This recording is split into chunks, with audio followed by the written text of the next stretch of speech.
What's up, everybody? Welcome to the Horrorheads podcast. I am Rich Mallery. I am here with my co-host, Jerry Lourenco. What's up, everyone? Back at it again.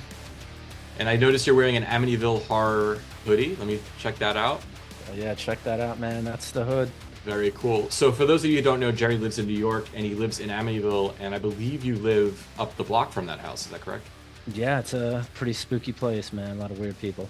Nice. Yeah, I was in that house one time. I worked with this woman, older woman, who was giving me a computer, and I had to go into that house to get the computer.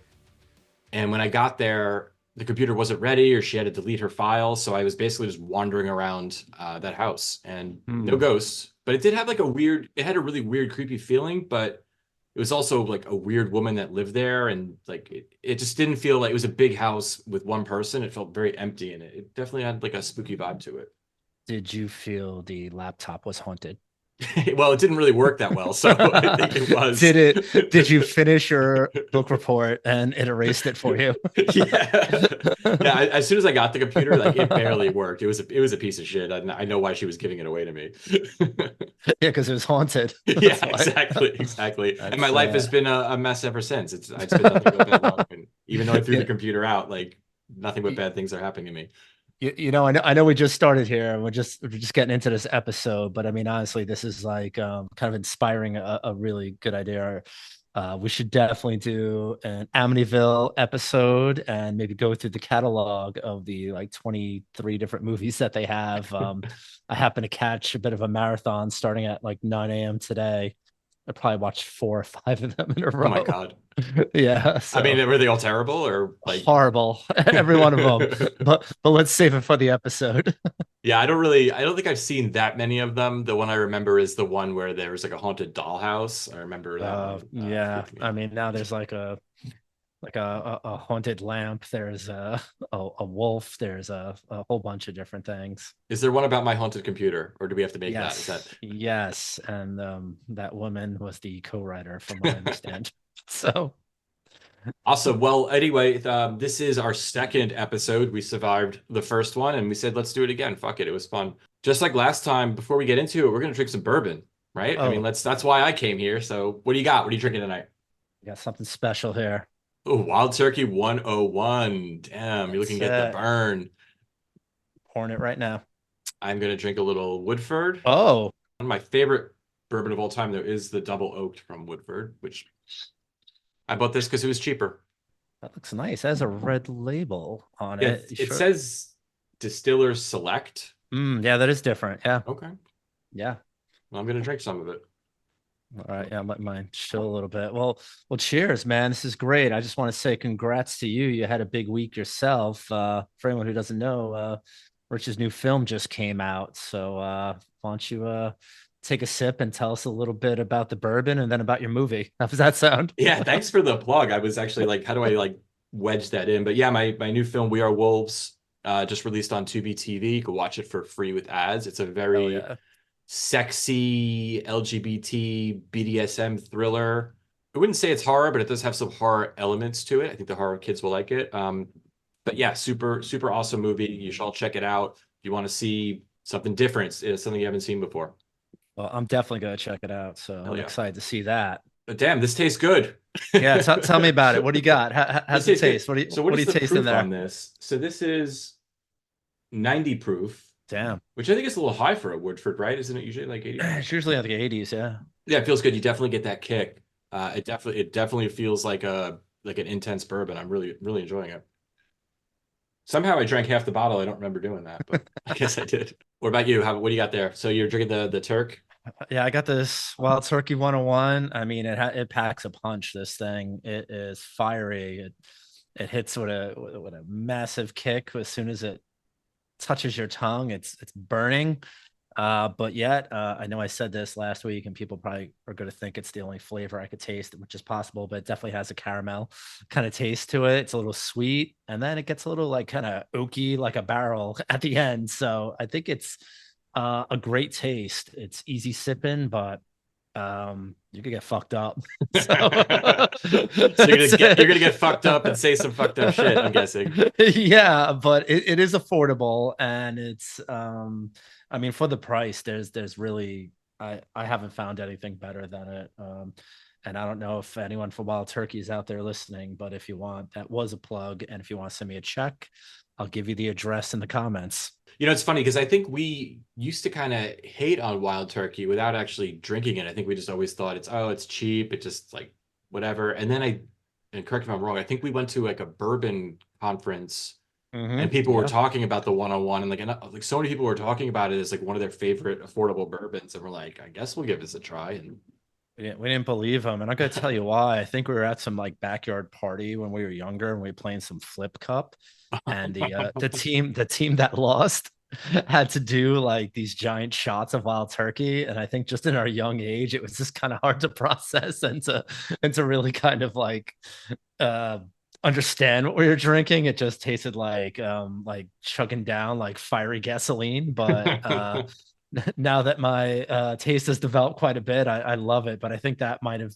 put us on the wrong path, and we didn't think about it until many years later. yeah, it's definitely not a bourbon for kids, that's for sure. I think just like another thing of when I was like probably like 20 or whatever, and I still wasn't really into whiskey. And I think so this guy Brian we used to be friends with gave me a bottle of wild turkey because he didn't want to drink it. And it took, Mm. I don't even know if I ever finished it. I think like I would have like a sip like every now and then, like to force myself, but it took me forever to get through that bottle. Now I would guzzle that thing in one episode of Horrorheads. You use it as paint thinner, like Yeah. whatever to get rid of I just remember thinking this is the most gnarly thing I've ever tasted. And maybe it. it was. I also like who knows like what he did to that bottle. So kind You got it. We got it with. of yeah. Now, and that will be our inside joke. Sorry, people out there, but could Yeah, you happen to definitely don't you. want to have anything with. You want it without, Yeah. that is for sure. All right, so we'll probably tell some more bourbon stories. I'm sure there are lots of them to tell, but like let's get into some horror movies. So before there's a few things I wanted to talk about today. One is this new movie, Suitable Flesh, that I'm so excited to talk about. And the other is we're going to get into some Rob Zombie stuff. But before we do that, like, what if, other than Amityville, have you watched anything lately? I did. I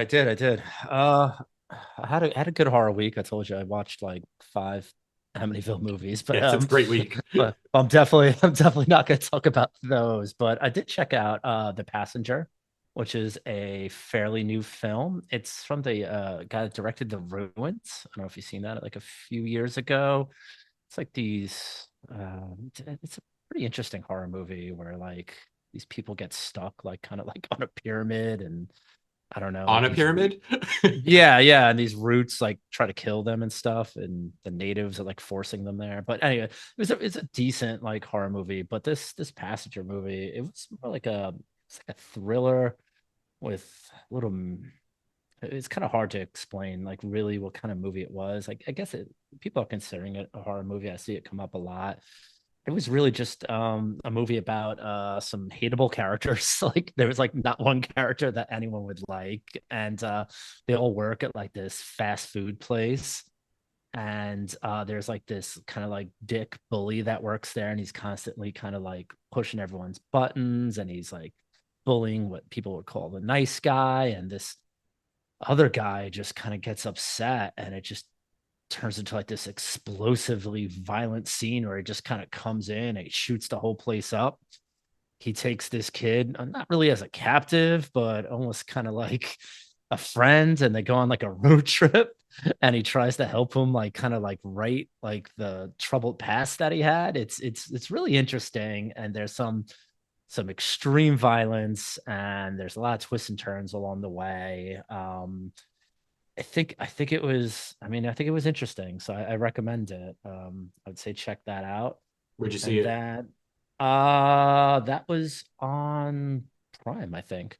After that, I checked out Monolith. I know I mentioned that to you. Oh yeah, how was that? Yeah, I really want to watch that. Not what I was thinking, but it was good. Definitely like a sci-fi mystery kind of horror. It's really about like it's like really I would say it's like isolation horror. If anything, it's a one person film. There's absolutely nobody else in the entire film, and every single bit of like dialogue or any other person in the film comes through like through a phone conversation. So you never see anyone else. You never know anyone else other than this main character. But yeah, it totally kept my interest. And really what it is, it's this podcaster that is also like a writer, and she's trying to like kind of like revamp her career. She like made a huge mistake and everyone thought she was like a fraud and stuff like that. So she needed like that one big hit to like kind of get back into like the world and rebuild her credibility. So she heard about this mysterious black rock that shows up at people's house, and it's like this whole kind of like conspiracy, and she's trying to figure it out. And then whoever has like this weird rock, like a lot of bad things, negative things happen to them and they could die and stuff like that. It was good. It definitely held my interest. Very slow burn, but I think it was an interesting story.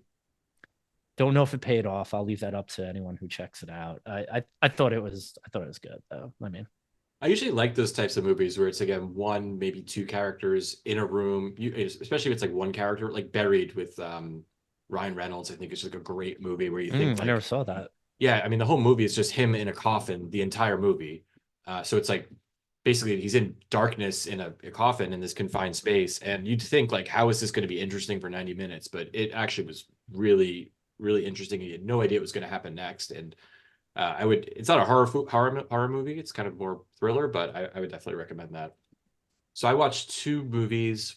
First, I watched the Death Wish remake, since we were talking about Eli Roth last week, and I had forgotten the movie. I'd seen it once and didn't remember it. And I'll be honest, I really was not a fan of it. I did not Wow. like it. Yeah, I mean, and I love the original Death Wish, and I know this wasn't that. Like, it's a very different movie. It's more, I don't know. It just felt kind of like cartoony and more like Hollywood, and it just didn't have like the darkness that I wanted. And I know like there's some dark shit that happens in the movie, but something about it, like I don't know if, and it might have just been Bruce Willis as the lead. It's just hard to take him seriously. It just, yeah, it just didn't do it for me. I don't know. I found it silly. I didn't enjoy it. I don't think I'll be watching it again. Whereas again, I watch the original all the time. I mean, I think like 3 weeks ago, I watched it like three times in a row.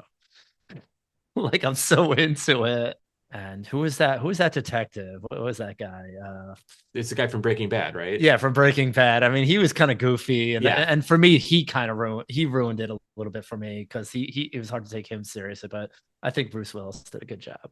yeah. It definitely wasn't boring. I mean, the movie, it's a ride, but it just, yeah, it just didn't grab me. It just felt too, I don't know. Again, cartoony. I'll go back to. And then I watched this other movie called Underwater with Kristen Stewart that I really liked. And basically the movie is Alien. It's the movie Alien just done underwater. And it's about this group of, I'm not sure what they were, but they were like, I guess in the bottom of the ocean digging for whatever, like mining or something like that. And something happens and like there's a huge earthquake, and the space, or sorry, underwater station where they're staying gets completely flooded, and everybody either dies or has to like leave, and they all kind of go on this trek, basically walking across the bottom of the ocean to get to this safe space before they all run out of oxygen. And while they're doing this, of course, there's all of these like creatures and monsters that kind of, I guess, came out of the ground from whatever they like dug up. I enjoyed it. It was definitely like fast paced. You really had no idea what was going to happen. There's a lot of tension. I think Kristen Stewart is I actually really like her now, and I like that now that she's made a fortune. Like she could do the whatever movie she wants, and she does a lot of these weird movies. Like I really like Personal Shopper that she was in, but basically the movie is Alien. It's like almost exact to that movie in a lot of ways. But I liked it. I think I saw it on Hulu. Underwater is called. Yeah, I mean that sounds pretty awesome to me. That they're actually walking on the bottom of the ocean. That's Yeah, awesome. yeah, and Like it's like that. pitch black. They can't see other than their small flashlights. Yeah, and they're all again in these spacesuits running out of oxygen, and like again, you'll see these like things swimming like on top of them that are like these weird monsters, I guess, until they get to like this ginormous monster at the very end, which is uh, basically like we're all gonna die. Yeah, well, I feel like I need to check that one out because that sounds pretty awesome. I didn't even know it. What year was it? Do you know? I don't actually know. I think it's pretty new, so it might have been like within the last year or so. But yeah, I hadn't heard of it. I just kind of was scrolling and I was like, what's this? And I can't think of a really good one, but I do love those underwater movies. And I guess it's that like you're the trapped kind of feeling, like Mm. the claustrophobia of being on like a spaceship or being like on this underwater vessel that like just ups the tension even more because you're stuck. There's nowhere you could go. Like there was nowhere that they could go. Like they could only get to like this one space station, or I'm sorry, underwater sea station that they had to walk to. Like they're otherwise they're gonna die. So yeah, I really liked it. All right, so let's talk about suitable flesh. Um, yeah, so I guess I'm trying to sum up the plot really quick. And basically, there's this psychiatrist who gets a new patient who's this, I guess, college kid who his dad or someone else is trying to swap bodies with him.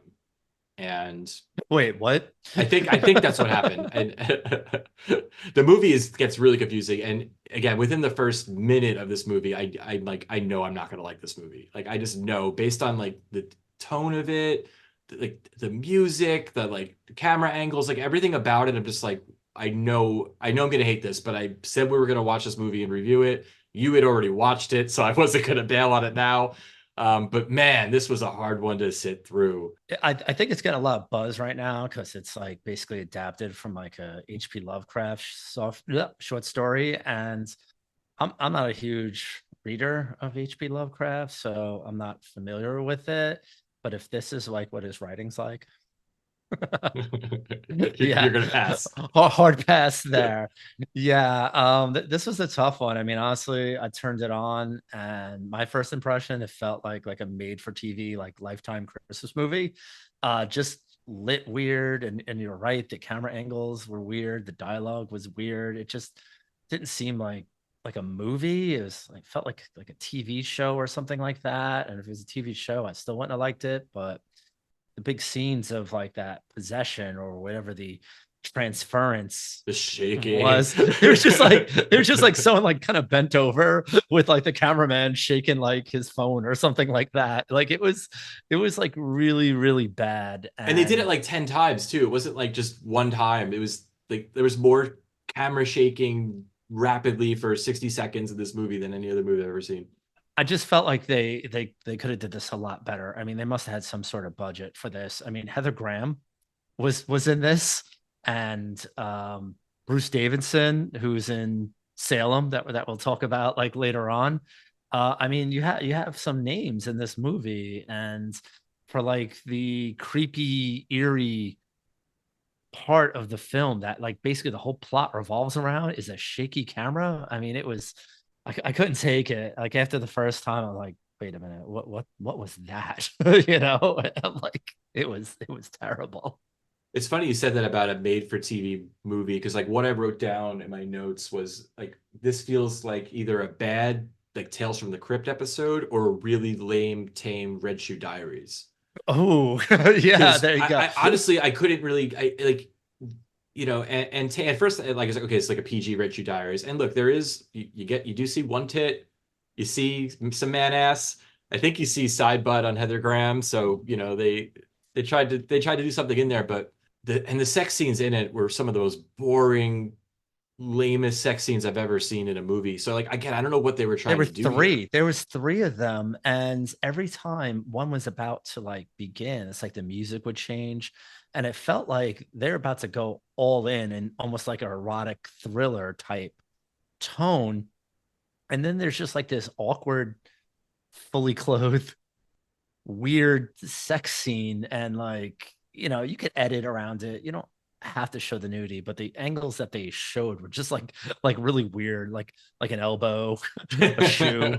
It was like why? Like it felt like it was an important part of the movie, but it just came out awkward, and I don't know why they focused so much effort in those if they weren't really going to do them right. I mean, I don't know if it was Heather Graham that's like, no way, I'm not going to do this, but like why keep them all in the movie if it just didn't work at all. I think every every type of sex scene or anything like that, it just did not work in that film.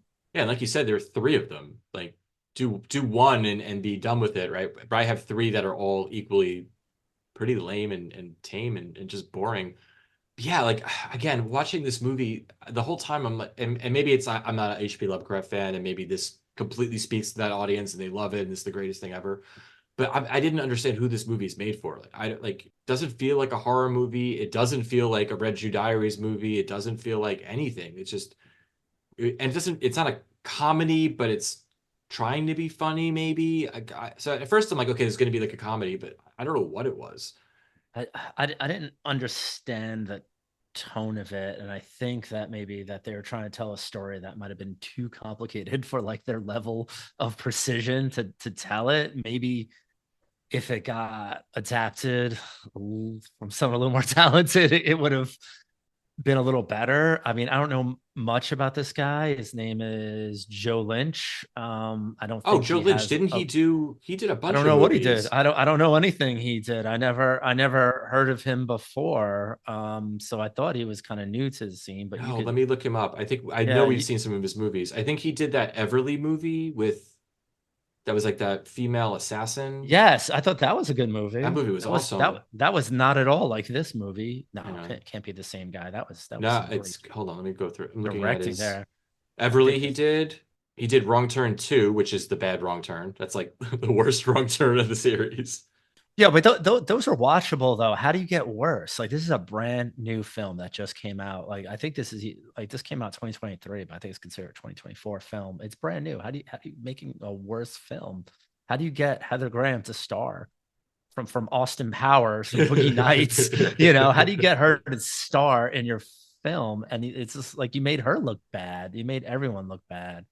It was it was bad, and there was such like I don't know the word to explain it, but just like corny things that they did just to push the plot along that didn't make any sense. Like I'm just thinking like in that one scene towards the end in the hospital where there's like the big confrontation between like the two doctors, and they're transferring back and forth between each other, and there's like that security guard there and he's got the gun on one of them, and then she gets the gun and she's like, no, I'm fine, and the other one's like, no, don't believe her, and they're going back and forth, right? But then they both go into like that transfer shaky thing, and what does the security guard do? He just stands there.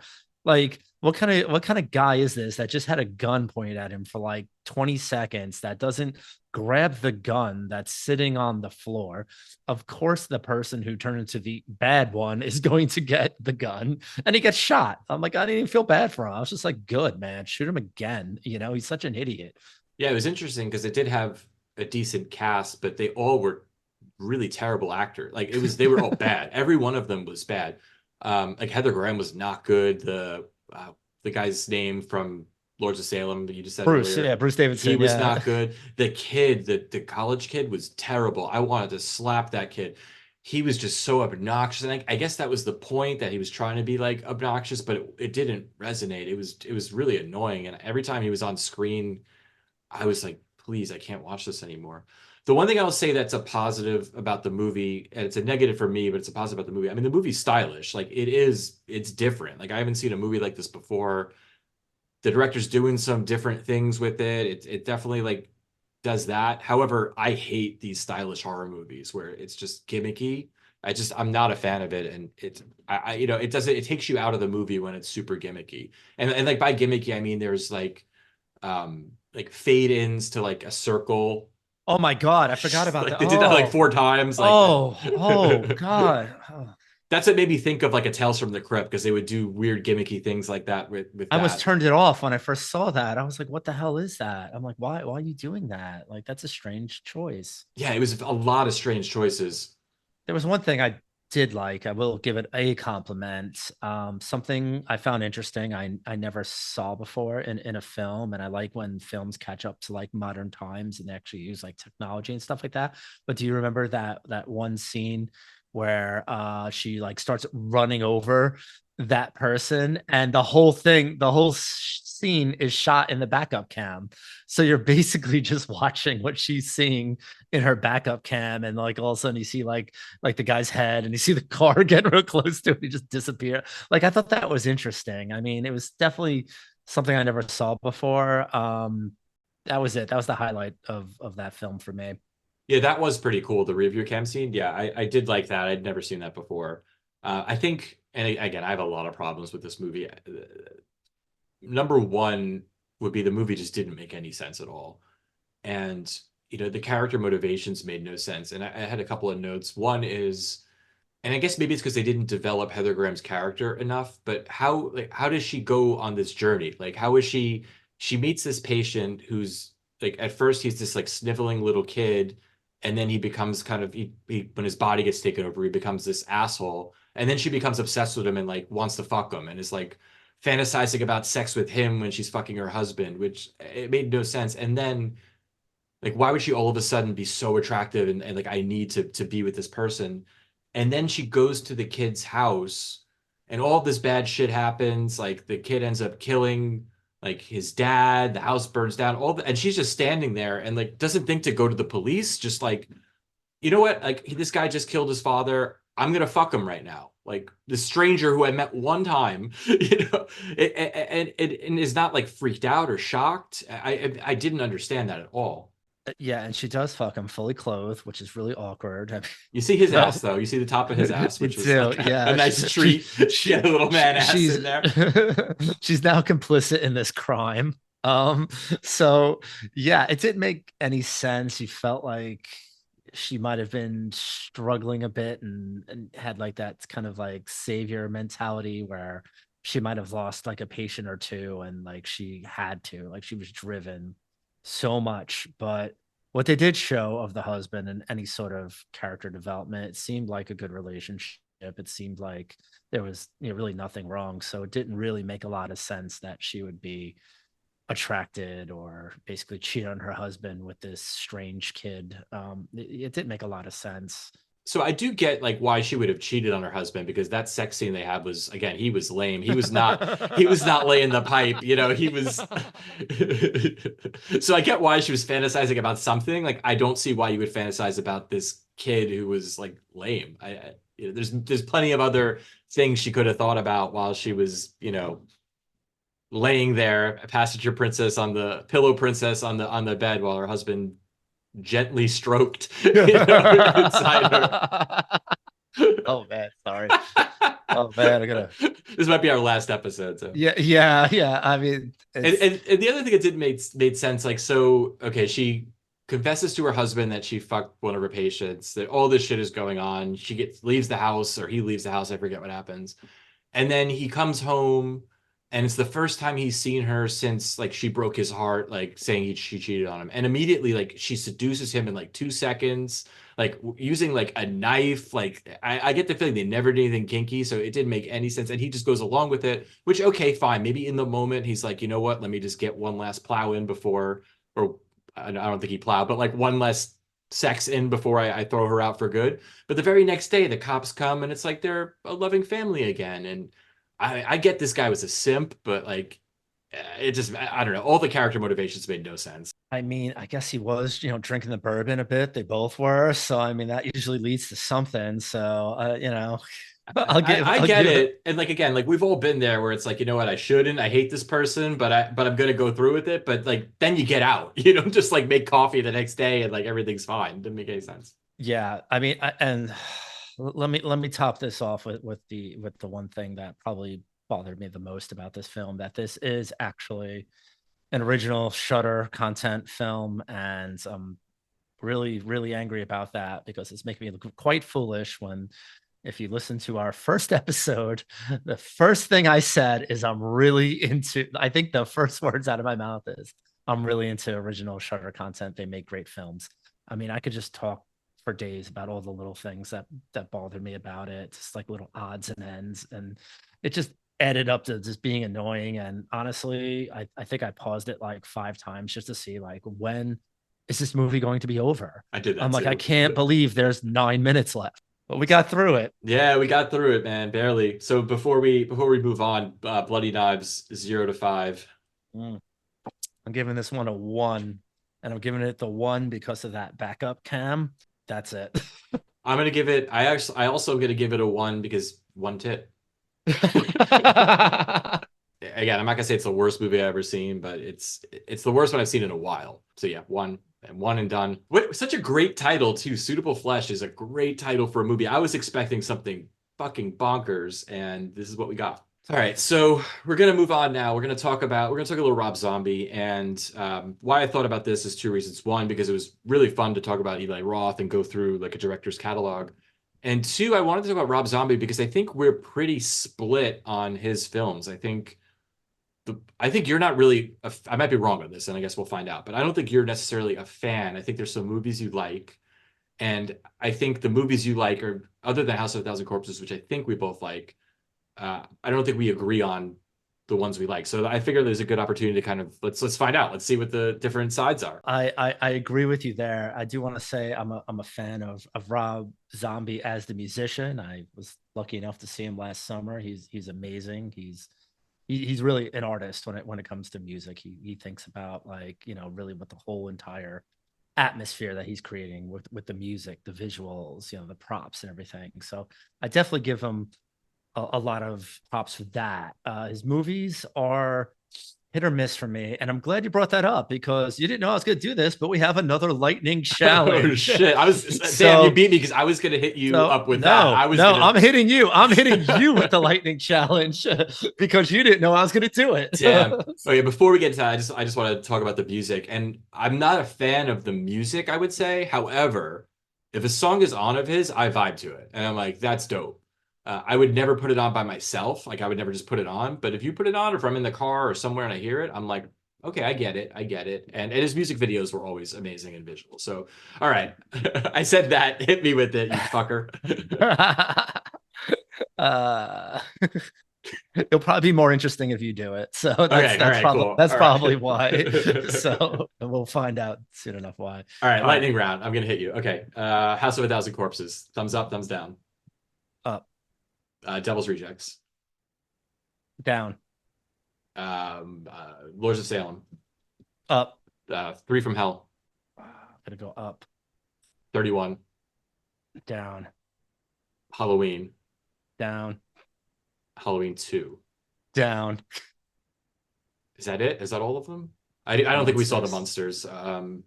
Yeah, monsters. That's it. Down. Yeah, actually, so I don't think we're that far. Well, no, we are that far off. Okay, so for me, for me, I'm just gonna give mine really quick. So Do it. House Thousand Corpse. up, Devil's Rejects. up, not as up as I used to be after rewatching it, but I'm gonna say up. Halloween 1. I'm gonna say up, and I'll explain why later. Halloween 2. Down, Lords of Salem. down, 31. up. 3 from Hell. Used to be down on the rewatch. I'm up now. Interesting. The monsters. I didn't see it. Damn. So we are split. So I think we'll have a lot to talk about. Yeah, it's funny too because again, like I on some of the movies again, I was a bigger fan of than when I rewatched it. Like Devil's Rejects, I always really liked, and then I rewatched it and I still really like it. However, it's definitely like a flawed film, and there's a lot of things I don't like about it. I don't like he inserts a lot of different asides and like humorous scenes, and it just didn't. It takes away from the movie, and I kind of get why he did that because the movie's really dark and fucked up. Like it's a brutal movie, and I guess he just wanted to like shift the tone a little bit, but it just kind of throws me off where you have this like really intense, violent scene, and then there's like some 3-minute comedic relief scene that has nothing to do with anything. Like the two people going to buy chickens, and then they have like an argument over like who's gonna fuck the chicken, or is he a chicken fucker or not? And again, I guess that's funny, but to me, it just didn't fit the movie. And I think what I didn't like Three from Hell. I don't remember why. I just didn't like it. And then I watched it again and I actually really liked it because it basically is Devil's Rejects, except they took all the humor stuff out of it. And it's pretty much just gruesome and brutal. And I really liked it. And I guess I appreciated it different because I saw Devil's Rejects. I'm like, oh man, this movie would be so much better if they did this. And then they did. So with Three from Hell. So that's how I feel on that. On Halloween, that's such a like polarizing one because like he did something very different with Halloween. Like the first half of it, he made up his own thing. The second half of it basically is Halloween just done his way. And I do like it. I hate to say I do like it. The more I watch it, the less I like it though, because I do get very bored in that first half with the kid. Like it does. It never used to annoy me, but a lot of the dialogue just annoys me. The white trash kind of humor that he kind of uses, I don't like appreciate as much. But once that movie gets going, it's pretty brutal and violent, and uh, and especially when you compare it to the recent Halloween trilogy that they just released over the past few years, which I think are all three films are awful in my opinion, or just not interesting to me. Like I know there's an audience for that, but I found them all incredibly boring. And compared to those, I think his is way better. But that's, a lot of people are feel very different, and I get why. Yeah, I'm not really into like a study of like someone like Michael Myers, I think, trying to figure out and dive into his past and develop that, it's not important to me. Like I don't care. I don't need to know that. I don't really care. I mean, I guess that's like I don't. Yeah.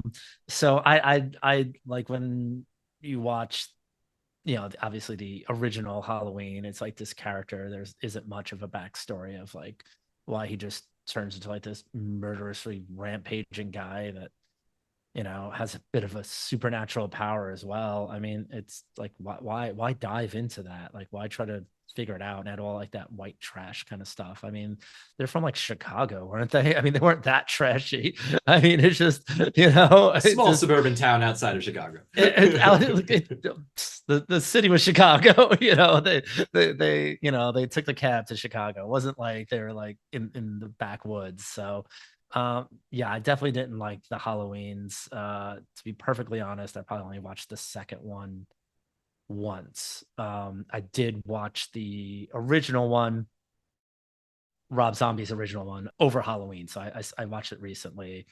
Did not grow on me. Did not change my opinion. Yeah, and I do agree with you there. I think, the Halloween movie is better not knowing anything about Michael Myers. I completely agree. He's scarier. Like once they like started making sequels where they started explaining it more is when it completely falls off the rails and loses interest. It's just a guy that kills babysitters. Like that's really who he is, and you don't know anything about him. I do prefer that. And that's why again, like the whole storyline of the buildup, it's better without that. But I like what he did with it. Like I thought it was an interesting take to create this new world. But I also do like in the original Halloween. I mean, you don't. This kid is just a kid, and he just happens to kill his sister, and you have no idea why. And that's scary as fuck.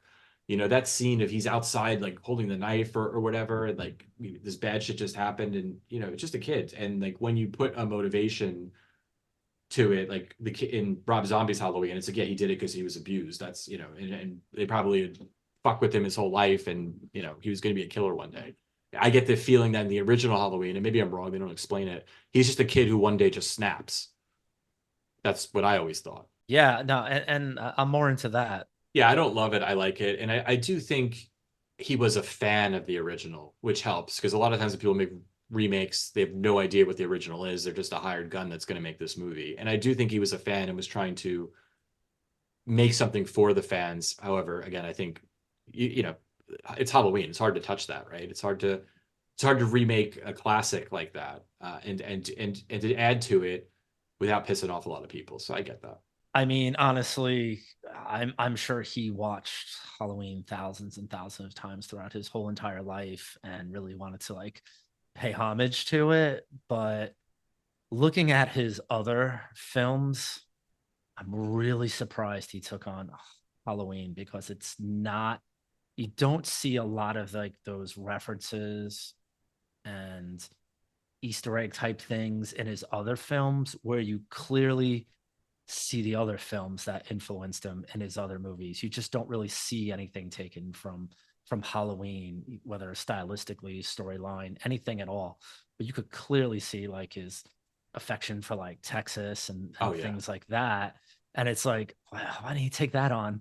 It's like that seems more his style. And I think him applying his storyline to something like Leatherface and that family would fit so much more than trying to adapt his style to Halloween. And maybe that's why it didn't work because like honestly like everything that Rob Zombie does is a little trashy, it's a little gritty, it's a little white trashy, and that's not what I felt when I watched the original Halloween. Just didn't seem like that type of family, or they seemed like upper middle class people. Honestly, I didn't believe it. I guess it wasn't believable to me, but his style definitely could have fit something else. Yeah, and you know what, we're gonna talk about his other movies now in like a second, but I mean, one thing I love about Rob Zombie, he does have his very own style that no one has touched, and it comes through in every one of his movies. And I think Halloween, he definitely pulled back. It still feels like a Rob Zombie film, but it doesn't connect with like some of the other ones, at least in my opinion. And I think if he made a Rob Zombie Halloween, I think people would have hated that, right? They would have said, "Oh, you're doing this." So it's like I don't think he could have won either way. You know, I mean, luckily, you know, it did really well, and he probably wouldn't have done like Lords of Salem if he didn't do Halloween, because then he got the freedom to kind of do what he wanted to do. I mean, it would definitely, I would have enjoyed it better if they cut the first like 40 minutes down to like five. I think it would have been a better movie, a tighter movie too. It feels like two movies. It's the focus on the kid for 45 minutes, and then it's a completely different movie. So, all right, let's talk about Lords of Salem, because I personally really don't like this movie. And so so we talk about this movie all the time, and I know you watch it all the time. I have tried to watch this movie two other times, and I never got through it. I always turn it off, I believe at the same point, and I think it's the point where she meets the priest in the church in that one scene. I think I always say, you know what, I'm out. Like, I don't care. And this time I was like, okay, I'm gonna force myself to watch this movie. And I still hate this movie. Like, I still really don't like it. So I will say, on the positive side, though, I think it's really stylistic. I think it's beautiful. I think it's a trippy ass movie. Oh, I hell think yeah. there's like some like crazy shit that happens in it. The visuals were great. It's cinematic, bizarre, and really well shot. That baby imp creature thing in the end, which I think was supposed to be like the devil. It's Yeah, when she yeah, walks to that yeah. room with the face paint, like, was fucking terrifying. Like, that thing was scary. So again, I do think for this movie you got to be in a vibe. You got to be in like the right headspace, because it's a journey. It's a drug trip movie. However, which and I do like those movies sometimes. Like, Mandy is one of my favorite films. I love Mandy. I get in the zone and I'm just all about it. This film just bores me, and it just didn't make a lot of sense to me. So I'm gonna put it to you. Like, what do you like about this movie? I'm gonna I turn on the light while you talk, because I mean, yeah, sure, no problem. So I think just giving anyone like a heads up of like my take on this film if they've never seen it before. It's really just like a story about like what happens in the town of Salem 100 years ago after the witchcraft trials. And then like with most of the residents still living there, kind of like what became of like that town and like who are those people. And I totally think that Rob Zombie paints like this beautiful picture of like this haunted town with like this horrible past where they killed like all these people that were witches. And I think in its core, it's a film about witches, so it's definitely falls in that supernatural witch kind of horror for me. And it revolves around like these three kind of shock jocks. Two of them have the same name, which is really confusing. They could have thought of anything at all other than giving two of them the same name.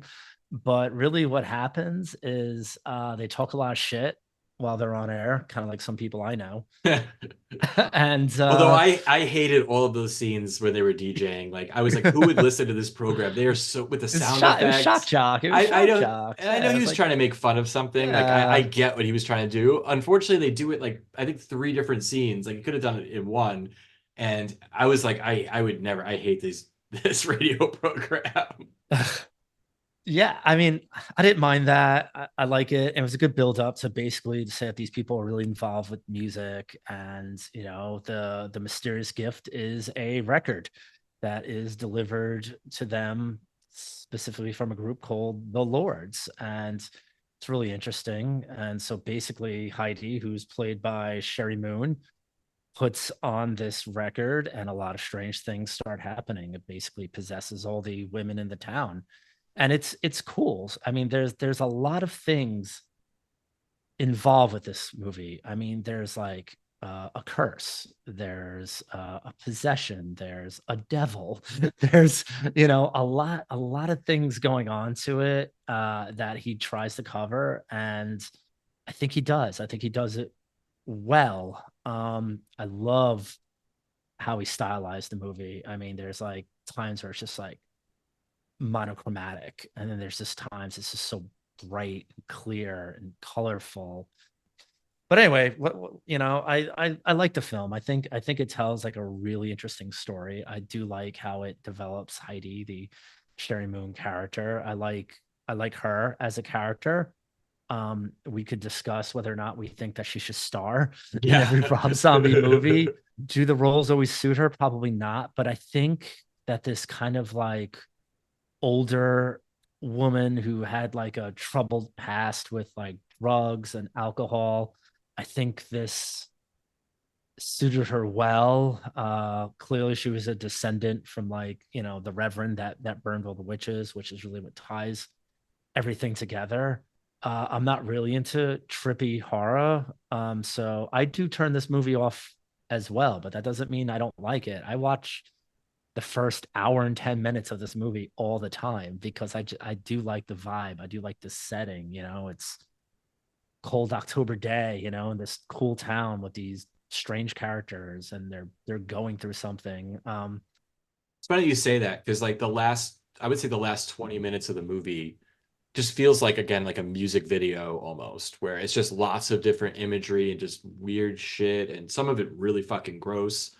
Um, like when she gives birth to that weird like centipede creature thing, like yeah, it's disgusting, and I mean it's not a bad thing, but yeah, I would say like the last act or last 20 minutes, like there's not even a lot of dialogue, I don't think, if I remember correctly. It's just a lot of weird things happening, which to me, again, like if I'm like if I had taken an edible, I probably would have really been into this movie. I tried to watch it sober, which might have been my mistake, but I think if I do try to watch it again, I think I am going to watch it on some kind of substance so I can kind of get in the vibe of it.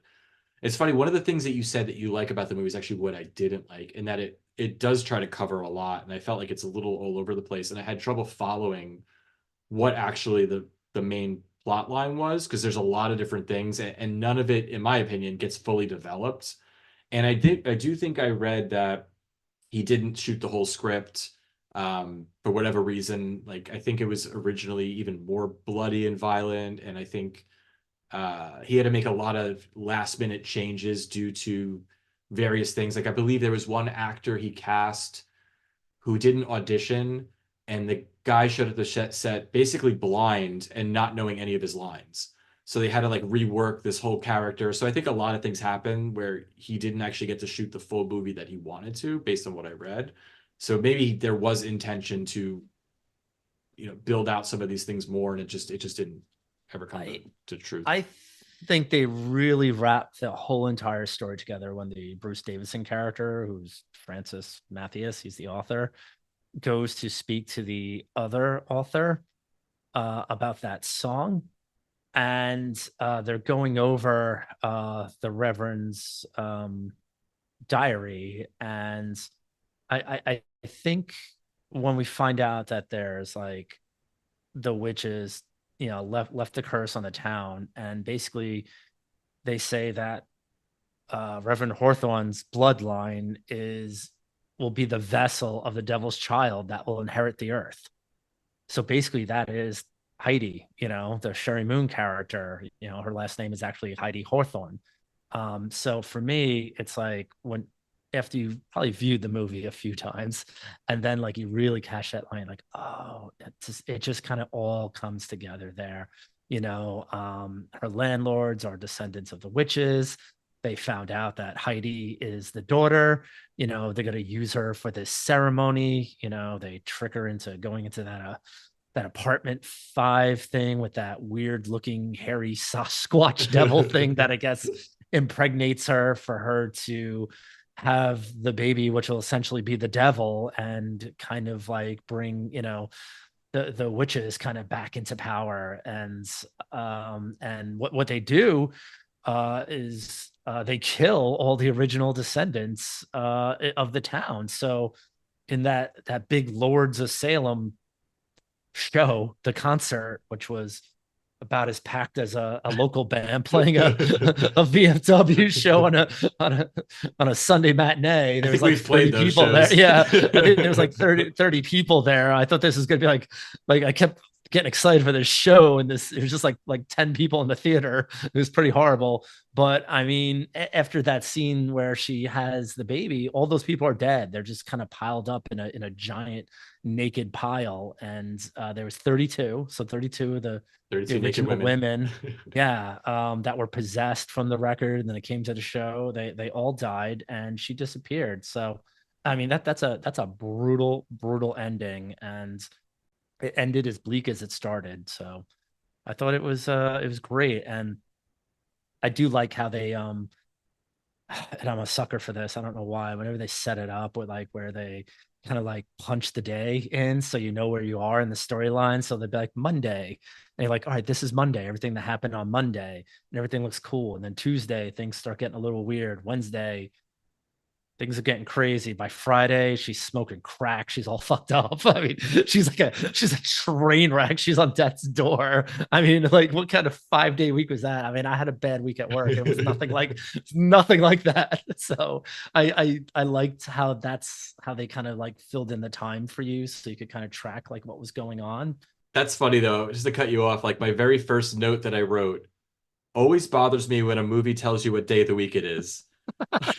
Like she goes to bed on Monday. I'm sorry, it's Monday. Then she goes to bed, wakes up, and it says Tuesday. Like, Yeah, no, duh. I like it. I like it. That's what I wrote. I don't, I hate that. It annoys the I, shit out of me. I Unless don't it makes know. sense, like you're counting down to something, like then maybe I get it. But to me, it just completely, it just takes me out of the movie. Because here's the thing: when I watch a movie, I don't want to think that I'm watching a movie, and like I'm in the vibe, and then I'm like Tuesday. Oh, okay. Like I really hate I'm that. glad I know, because maybe I don't want to like, know. I don't you care. know, like Tuesday you wake up, you go to work, it kind of sucked, you come home, you have some drinks, and then like it's just a mundane day. I loved it. I love when movies include things like that. And that's how some of the scenes went. They just kind of went back to her apartment, ate some pancakes, listened to some records. I mean, like that's my life, that's like there's nothing off from like what I would do on like a Tuesday. So I really liked that. I connected it with that. Yeah, I mean, look, I will give it another watch again just to see if it makes sense to me the fourth time I try to watch it. But I'm definitely I'm not a shocked fan. here because you are way more into trippy horror than I I am. know, I know. I think there's just a few things about it that I just really don't like. And like some of the other notes I wrote, this movie always makes me tired. And it's Because because it's a no, vibe, man. That's no, it. I love it. I it's love because it. Sherry Moon is yawning throughout the entire movie. She's always yawning or dragging her ass around, and I guess that's like she's going through it, like, but she's exhausted the entire movie. And they keep asking, like, "Are you getting enough sleep?" And I look at her and I'm like, "I need to get to sleep." I mean, it's because she's drinking at like 4 a.m. She's waking up at like 7 to feed her dog. I mean, it's real life. I think too, like, I think I would have liked, and maybe they did, and I just didn't catch it. I think they would if they did a little more with her addiction. I think it would have made it a better movie because they mention it, and then at some point she does fall off and is smoking crack again. Oh, she goes to the But AA meeting. yeah, but it's like they don't. I think if they went into like her struggle a bit and like made it where she's dealing with all of this shit, whatever the shit she's dealing with, but she also has this like thing inside her that's also kind of. I feel like they could have done a lot more with that.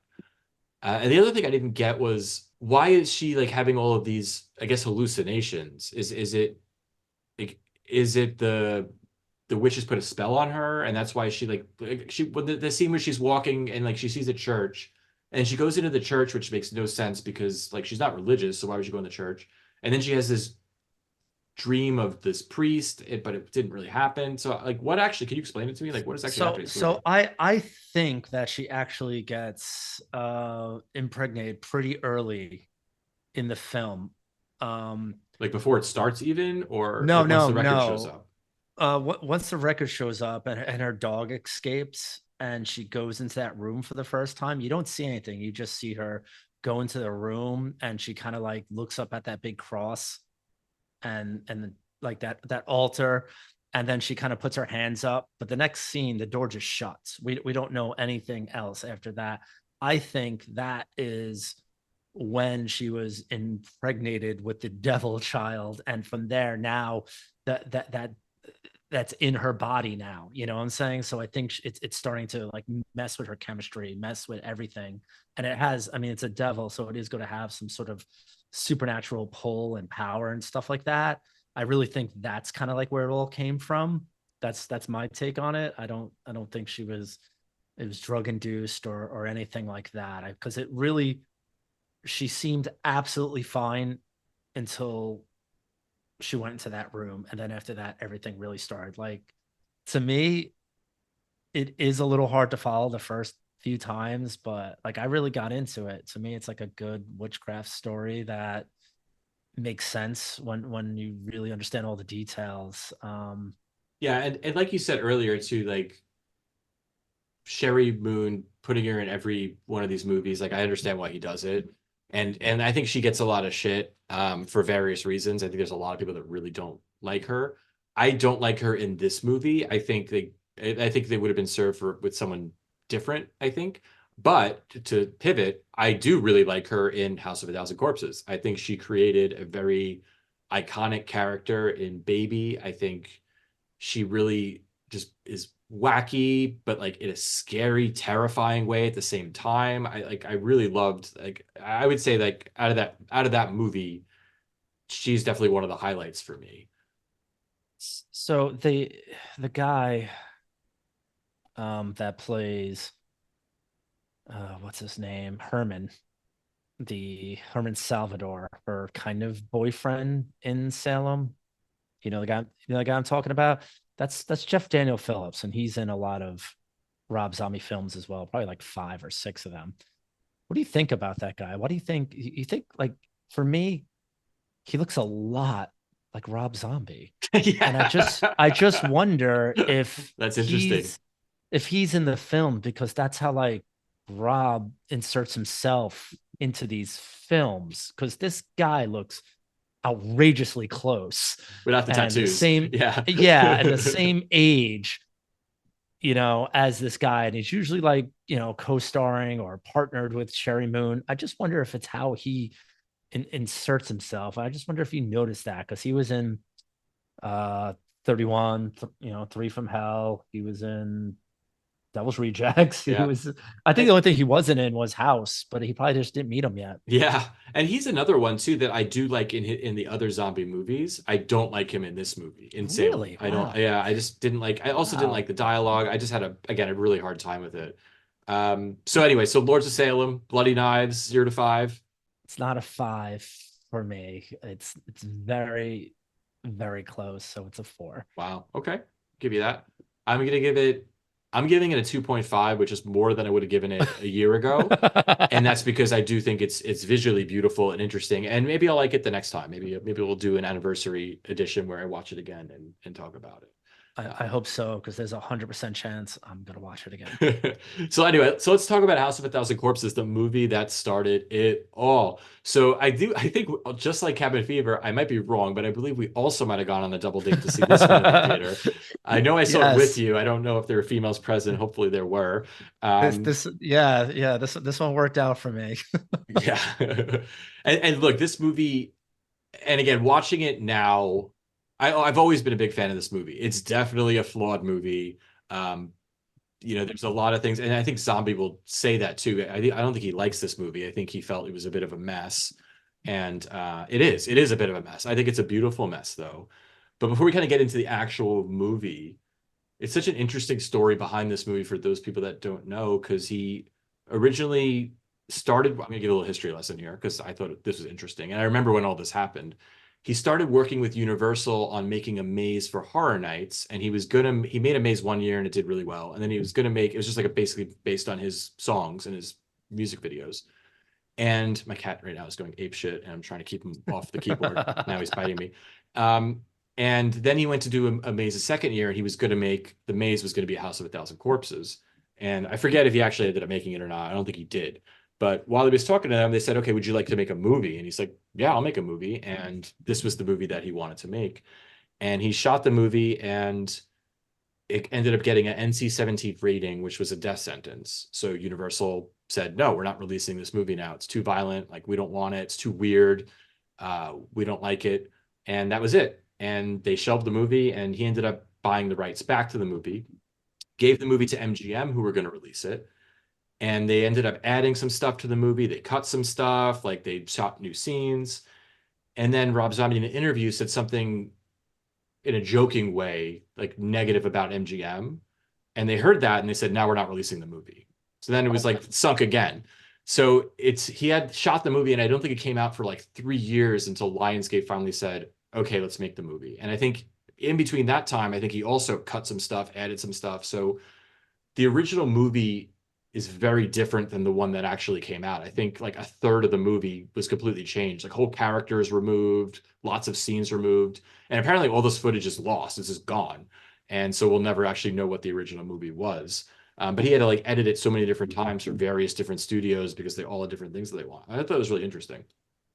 That is super interesting. I actually didn't know any of that. I mean, we're talking like almost pre, Yeah, it was like internet time 2002, I here think, back or in something like that. 2002, 2003. I mean, it existed, but, finding this information online wasn't really readily available. Like we had to read Fangoria Yeah. to, really get our information about movies. But that is really interesting. I had no idea that he was building, I mean, sets almost. Who knew? I mean, I knew he shot some of his own Yeah, videos he directed and all his videos, I think, or at least the last yeah, a few of most of them. them. Yeah. Yeah. So I mean, he definitely had that experience, but I mean, that's a quite a crossover from building, a haunted house almost to shooting a movie. That's super interesting. I have to give him a lot of props for that, especially being that this is the film that he came out with, because this is absurd. It's absolutely absurd. It's ridiculous, but in an amazing way. And like I think he threw so many different things into this movie, and some of them work, some of them don't. And I think he was just like I think he made this movie like a music video. Um, just lots of different weird shit, and it's very Rob Zombie, and I really appreciate that. Like he had his own style, and no one has ever done a movie like this, for good or bad, whether you like it or not. Like there's nothing that looks like this, feels like this, exists like this, and I love it. It was refreshing to see it for the first time because it was so different. I'd never seen anything like this. And even watching it now, 20 plus years after it came out, it still is like pretty groundbreaking. I mean, it's scary, it's violent, it's campy. And what I really love that he did is, and I know other people have done this, I'm sure, but he really made it a point, and he kind of does this in a lot of his movies, but he made the villains the star. Oh, Like the so basically, for those of you who don't know House of a Thousand Corpses, and I'm assuming most people have watched it, but it's basically four young adults, two guys, two girls, are driving along looking at weird rest stop attractions, and they go to see this tree where a serial killer was hung. They get like a flat tire, and they are quote unquote rescued by this family of serial killers, basically, and then they try to escape. And the four characters are like just I actually think the two guys are pretty interesting. The two females are completely bland and could be anybody, but you really don't care about them. You really don't. You really care about the killers, and you want to see what they do. And there's no hope for these four young adults, I guess, for lack of a better word. And that was what Universal really didn't like also. They're like, you can't make a movie like this where the villains are the focus. Like, no one's going to want it. We want to see more of the kids. That's who the story is. And he's like, no one cares about the kids. Like, I'm making something different. And I really like that. I really appreciate that. Because, I mean, most of us, we all cheer for the killer, right? That's why we watch Friday the cheer 13th. for the bad guy. Yeah, That's like, what, and like, yeah. so that's what he was doing here, except it's like multiple killers and multiple crazy people. And it's just, I think just an awesome story. So speaking of the killers, like what are your thoughts on them? Like, do you have a favorite of the group? I would say I think earlier I said Baby, but like really it's that Sid Haig character. And I know he's not in the movie a lot, and he does, but he is awesome. Like his dialogue cracks me up every time. Like everything he says is fucking hilarious, and I wish there was more of him in this movie. I get why he had to be in a small dose, but I would say he's my favorite. How about you? I mean, yeah, that opening scene, dark and stormy, rainy night in October, that blue filter, it just looks so crazy. Those guys bust into his gas station. I mean, he's cold. I mean, that Captain Swollen is cold, man. And it's like you wonder as you watch the movie, is he So is he like a somehow, affiliated with this family, or is he just like a psychopath that lives in the same town as this family? But yeah, I mean, I do like him. The Firefly family, that's hard to say, Hmm. Firefly family. I do like them a lot. It's very reminiscent of like, like the Texas kind of Absolutely. And I mean, he even family. cast Bill Moseley, right? Like as a direct tribute to Texas too. Yeah, and when I say Texas, I definitely do not mean Texas one. You could tell that Rob Zombie is really into Texas 2, really into Texas 3, and I see a lot of that throughout the characters and throughout like the set pieces. It's very, very Texas. Um, Yeah, and I and think that's kind of how he oh built the sorry. family. That's all right. I just think that's how he built the family. Like he took those characters from like the Texas family and just really amped them up. You have like the grandfather character, but he had a real personality like in house. You had the crazy brother, the son. They I think they just really developed them. I mean, Tiny could easily be Leatherface Hmm. if you want to put like direct Yep. comparisons.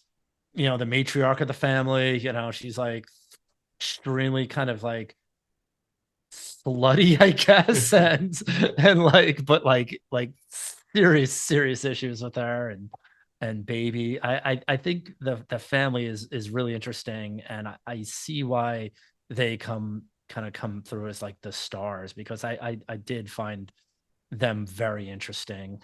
Yeah, and just throughout the movie, like once you meet them, it's just one bizarre thing after another. Like when they do the performance, like the guy doing the stand-up I comedy. hated that. I'm gonna be honest with you. I I do love have a it. note here. I have a note here, and my note says circus act was a bit annoying. Oh, yeah, it's annoying. It's absolutely It's annoying. annoying, but what it does show is shows how like unstable and insane that this family is underneath this creepy demeanor. Because up until that point, it was just creepy.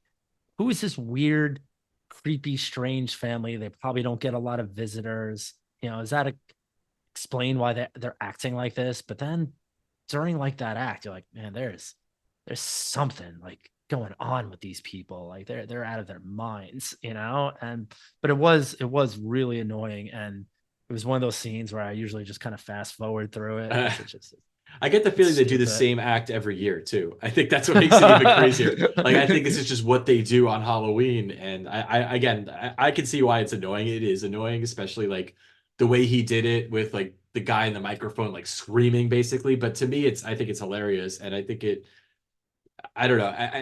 I just like too seeing the two guys in the crowd like just kind of laughing it up and like having fun with it, and the two girls and it's like this like that would be us like oh this is the fucking best shit.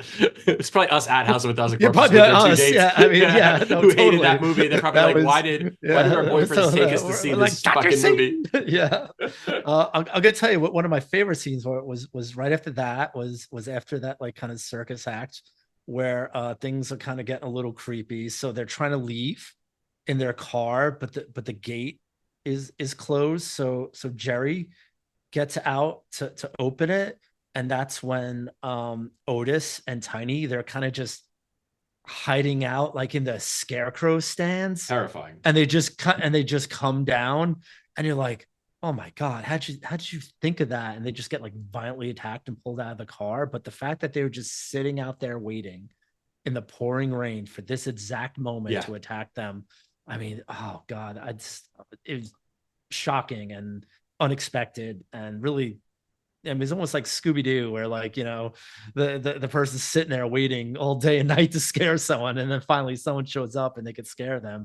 Yeah, because I actually mean, like that. when did they actually go out there to do that? Because they must have done it earlier, like, and had to know that at some point the people were going to Yep. leave because it's not like they have phones so they could text and say, "Oh, they're leaving now." Like they were Yeah, probably out there for exactly. hours. I mean, it was a terrible winter night, and they were Yeah, just sitting there on a scarecrow stand, not moving, yeah, acting like scarecrows, waiting for them to try to leave so they could like ambush them.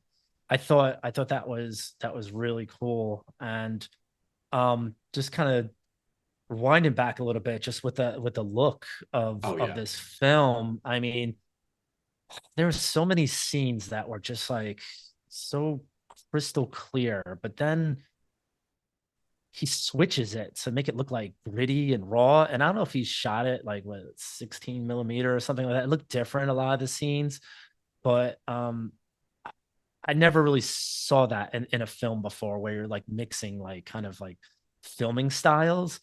Totally worked for me. I'm definitely a sucker for like that high contrast saturated look. Yeah. I love it. And that was probably like one, the first times I really enjoyed it. And that just kind of reminds me of like Argento, Hmm. so you could kind of see like that Argento influence that he was probably really thinking about like for the look of his film. And then when he kind of switches over to like that more gritty look, you see like that Toby Hooper. And Yep. I really like, I'm like, man, this guy is a fan and he's doing things that he knows we like as a fan. He knows that we watch Argento. He knows that we are watching like Toby. He knows it, and he's like kind of like making his own style out of blending those is brilliant at the time. I mean, no one else was doing that in 2003. Yeah, I mean, it almost feels like 6 or 7 different music videos, right? That you just kind of Mm. put together. And I wonder if, again, keeping in mind that he did reshoot a lot of different stuff and like, went back and was tinkering with it a lot. And you wonder if like that, like the different looks is because of that, or if that was kind of original. Like, I don't, it's hard to tell like what was for which cut and what wasn't. Well, like, I don't even think he knows at this point. But yeah, I agree. And the production design, I mean, this might be like one of the craziest production designs I've ever seen in a movie. Like everything is there's so much to look at and there's so much going on and it must have been so much fun to build those sets and just to build the house or getting to again the very last I guess 20 minutes of the movie when you actually get to the house of a thousand corpses. Like that was wild. And It's I like have that mixed underworld. feelings. Yeah, I have mixed feelings about that scene in general because it just plays a little weird and the movie does tend to drag in some points. And I kind of feel like by that point it starts to drag and you have this big climax with the final girl. So it's like, but it's visually super cool. Just seeing all the different elements and like just knowing that like, okay, there's this family of killers, but they're not even the real threat. The real threat is underground, and you didn't even know about that, and that to me is just absolutely terrifying and like really cool. Like I did not expect that. Like I mean, at the time, we think about like leading first time we saw the film, you don't know what's going to happen next. Leading up to that film, it's the police raid where they figure out that there's something going on with this firefight family, and they're going to show up there and investigate. But really, Otis is getting the jump on them, and he already knows like what's going to happen. So they're taking care of business. And if you remember that one scene, and that I mean, in the theater was, I mean, you it talk about was the gunshot to the insane. head. What scene? Yes, where he basically, he gets the jump on the cop. The cop's standing there. He knows he has a gun to his head, and there's some like music playing. Then the music stops, It's like and it 30 seconds. stops. Yeah. Yeah, I mean, it stops, and you're watching it at home. It has an impact, but when you're watching it in a theater, and there's 200 people in there, and I mean, it's It was dead uncomfortable. silent, Yeah. and you're like, all right, what's going to happen now? I mean, you think you know what's going to happen, but you don't know when it's going to happen. And then boom. And you just like, you heard like gasps, like people were just like blown away. And you're like, holy shit, what all in slow motion. It's like, what did I just see? I mean, I mean, it was horrific. And you're like, damn, what did I just watch? That feels like the end of the movie, and you don't realize that it's just like the middle of like act two. Yeah. Like you just think that's it, and that was the climax. The move, they're gonna go have a party. They're the whatever's gonna happen, they're gonna do it again to the next people that show up. You don't have any clue that there's like this insane perverse underworld where this doctor is still operating. I mean, it was crazy, and that underworld scene that really reminded me a lot of Texas too as Oh, well. absolutely. Just the way they put it together, and Earl Firefly was down there, Which one was so Earl? So he was the guy with the axe. He was the cool guy with the Oh axe. So yes, he yes, was the husband, the father of in the family that went crazy and yes, that's set right. the house on fire. I mean, he was just down there working for Dr. Satan, I mean, And funny story that I read. So apparently they used a real axe in that scene, and apparently the actor could not really see in that suit. So he was just swinging the axe, and luckily the actress did not get killed. But oh my and I don't God. think Zombie knew that the guy couldn't see until after they did it. I like it. I mean, I don't know how he wouldn't know. The whole point of the character is that he couldn't I see, and know, that's how I she got know, away. I know. I know. I mean, I don't know how true that is, but that's what I read. So yeah, like mentioned, it's interesting you say how that feels like the end of the movie. And to me, the movie really does start to drag after that. And why to me it drags, because like crazy shit happens. Like it doesn't just get boring. Like the very next scene, like the guy's wearing like a suit of flesh and like really fucking with the people that are left. Like you have the whole Dr. Satan scene. But for me, why it drags is because like so much fucked up shit has happened that I think by that point I'm just completely desensitized and I'm just like, okay, what now? And like it does, it gets worse. Like it ratchets up. Like the movie gets more fucked up as it goes along, but I do kind of get to the point where I have a little bit of fatigue by that, where I'm just like, I'm exhausted right now because like this is a ride. And you know, that's not to say it's bad. Like it's to me, I do kind of tend a little bit like I start to wander a little bit. And it's I think I do tend to shut this movie off at a certain point. Not again, not because I don't like it, just because I'm like, okay, I've seen the scenes I want to see. Because I've seen this movie probably dozens of times. But that's how I feel about it. It kind of feels like it's like the real heart of the movie is that like that first half basically. And by that point, I'm like kind of over it. But I don't know. What do you think? I mean, to find out that the legend, the local legend isn't like a legend, that it's Oh, true super cool. story. Yeah. Um, I always forget the mother's name, but when she tells that story about how Earl, set the house on fire, like you don't really believe it. And it's just like all of a sudden they end up down there and everything they said was true. It is a sensory overload when you get down there. All the red lighting, there's nothing but like skeletons and an odd waiting room of patients that are like being experimented on. And there's a whole colony of people he was trying to make killers from. And it really only worked once, which was with Earl, was his only success, if you want to call that a success. It was a lot. It was a lot to take in. I thought Dr. Satan was a brutal character. And it's like you went through like all this whole night, and now you really you're in hell. It's red, you're underground. It's like it just kind of has like that element that like it's not going to happen for you today. You're in hell, and this is where you belong, and it's going to get worse because soon as they went down there, you're like, nah, it's not going to work out too well for them. And I'm a little surprised he ended with a survivor.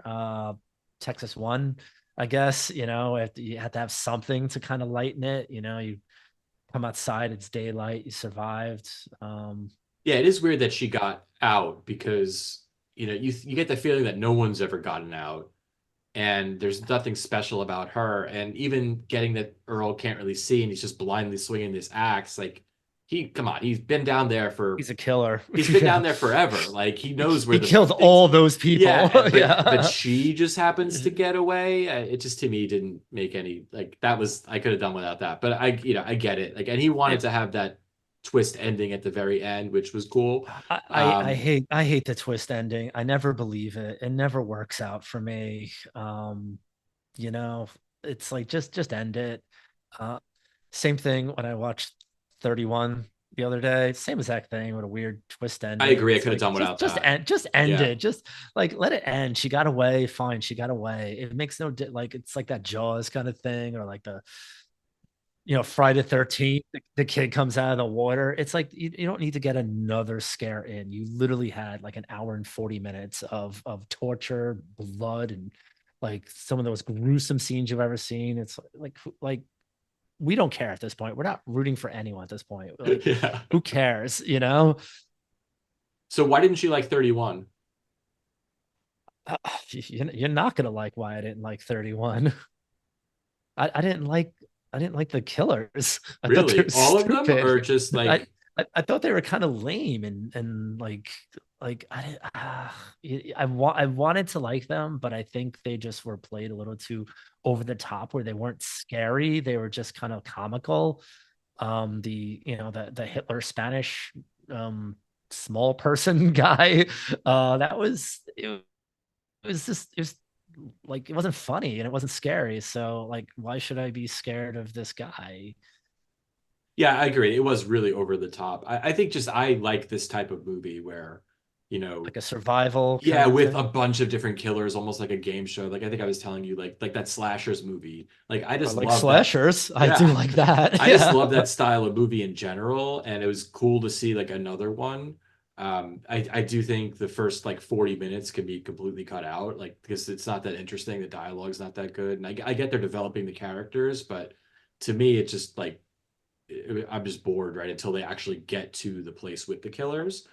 I think I also probably could have done without Sherry Moon in the lead. I think she's fine.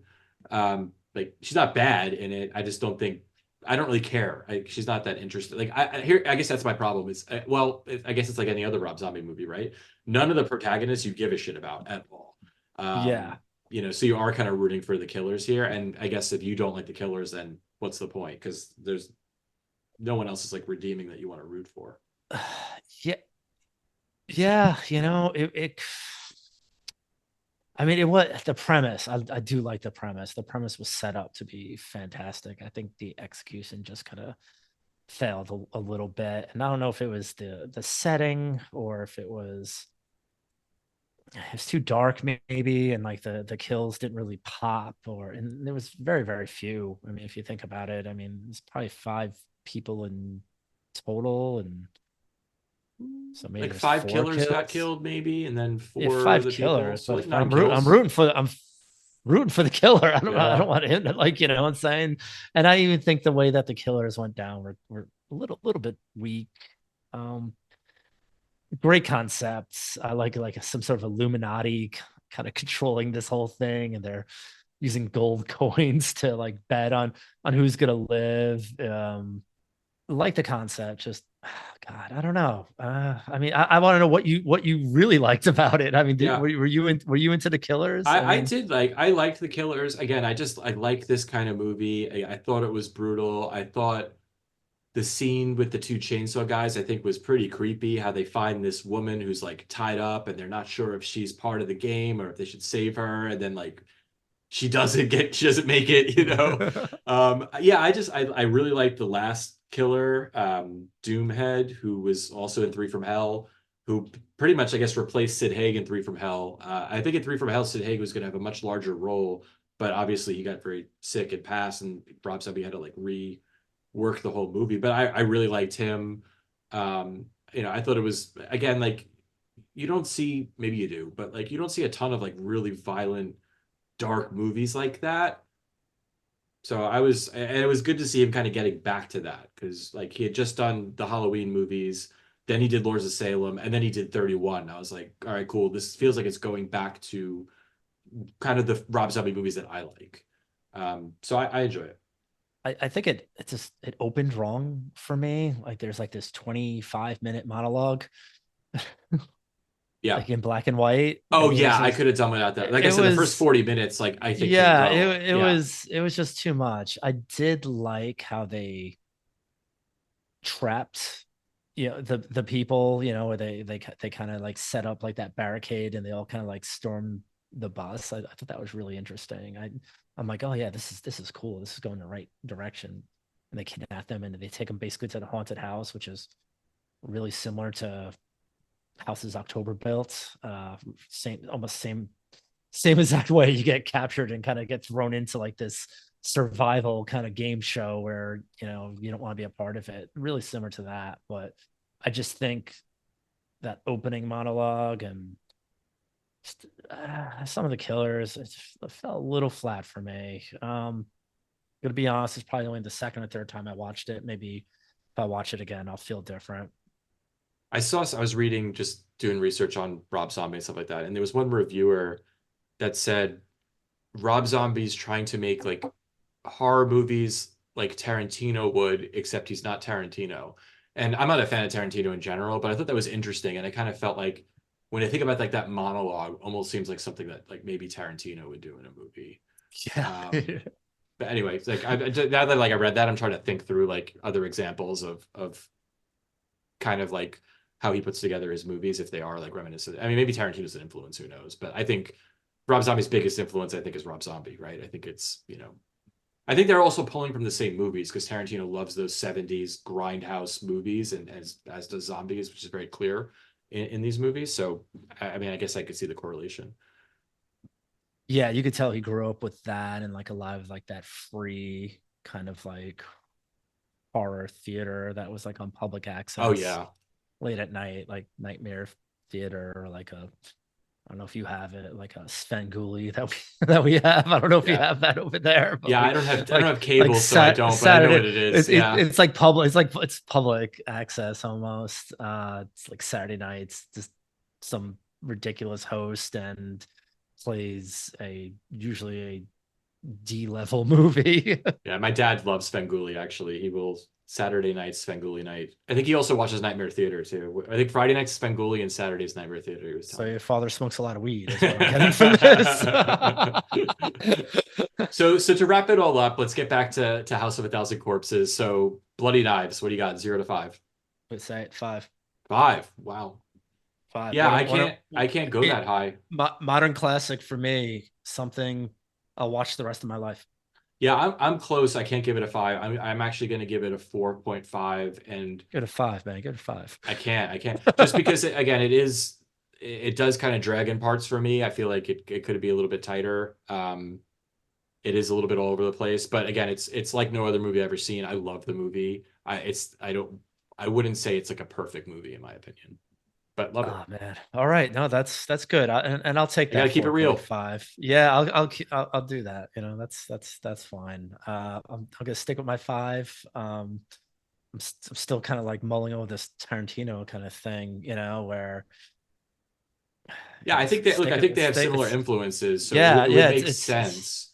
sticking with me. He's like a master of like that genre, and it's like I don't is zombie an auteur of horror. I don't know. I for me he makes too many mistakes to like he has I think out of all his movies I like two.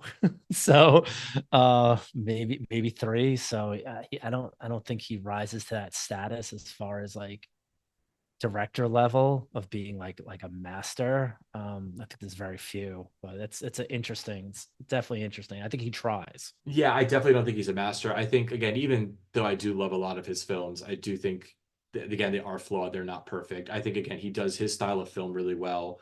I think his what his like problem is, in my opinion, this is me just nitpicking, he just tries to do too much. He throws too many ideas and he just throws them all into the movie, and some work, some don't. And it just, to me, like there's a lot of, in every one of his films, there's just a lot of stuff where it's like, I could do without that. I could do without that. I could do without that. That was awesome. I could do without that. That was really cool. So like, I think he just has, I think it's writing maybe just be all over the place. Feel that. Anyway, all right. Well, thanks everybody for hanging with us. I am going to finish this bourbon and enjoy the rest of my night. All right. All right. Be well. Cheers.